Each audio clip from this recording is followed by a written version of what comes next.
Theodore Roosevelt, Targeting Trusts by Sidney Doughty. Theodore Roosevelt was born on October 27, 1858. As a child, he suffered from several health issues. Despite his early setbacks, Roosevelt had a keen mind and was intellectually curious from a young age. Born to wealth, Roosevelt was able to pursue private education and quickly gained proficiency in a variety of subjects. In 1876, he attended Harvard University. Although he graduated Harvard and was a very strong student, Roosevelt found the system to be tedious and pursued more political endeavors. Perhaps most significantly, Roosevelt rose up the ranks to lead the Rough Riders movement in the Spanish-American War. Their legendary success led to his being a national hero. This success benefited his reputation, allowing him to rise up and become the Vice President of the United States alongside President McKinley. On September 14, 1901, McKinley was shot and killed, granting Roosevelt the power of the presidency. After becoming president, Roosevelt noted that the government's power had become limited due to the large monopolizing businesses.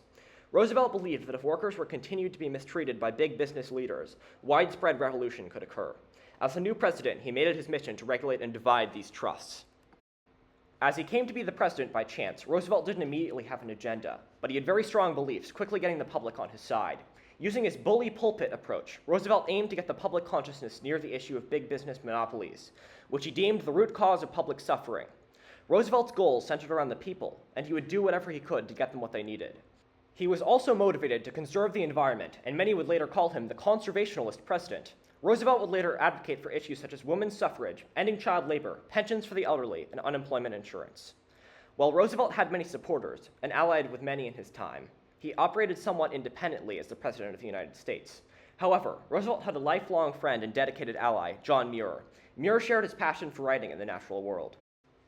While the two men were remarkably similar in outlook, one of Roosevelt's first enemies was J.P. Morgan, who controlled an estimated fifth of all the railroads in the country through a trust called the Northern Securities Company. Using his power as president, Roosevelt attacked J.P. Morgan with the previously established Sherman Antitrust Act. This was done with the goal of properly regulating his business due to his current monopolizing practices. While this infuriated Morgan, he was forced to admit defeat. This decision further improved Roosevelt's reputation and gave him the title of the Trust Buster. Roosevelt used several approaches to achieve his goals.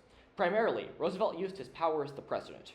After regulating Northern securities, Roosevelt passed the Elkins Act of 1903, which aimed to end bigger companies shipping for cheaper.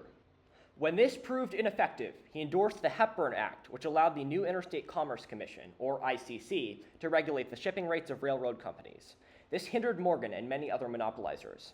Very notably, Roosevelt engineered the Square Deal.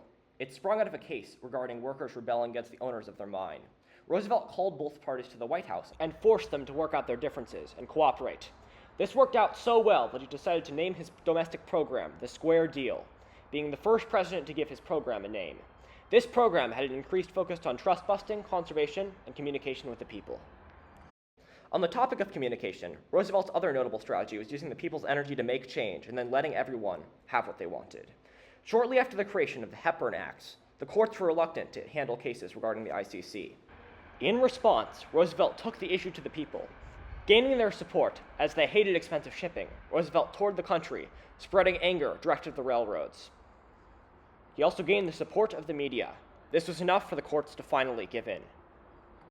Additionally, Roosevelt worked with the muckrakers to expose the scandals of the meat industry, passing the Meat Inspection Act and the Pure Food and Drug Act in 1906.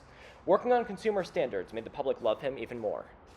Although he did a great job in the eyes of most, Roosevelt fell short on racial issues. He failed to acknowledge black and white people as equal. However, his opinion was a little different than the others. He believed that as a race, black people were inferior to white, but that certain black individuals rose to the white standard. Due to this, he personally requested to meet Booker T. Washington in the White House, which horrified many Southerners.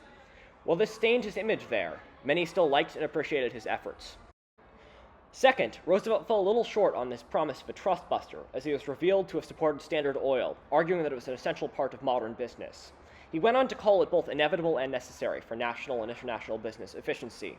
While to some degree this was true, this statement went against much of what he stood for.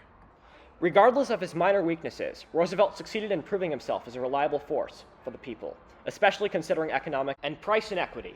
With Roosevelt in office, people could experience more fair prices without the fear of monopolies destroying their economic freedom. These are the works I cited for this project. These are the image works I cited for this project. And finally, thank you for watching.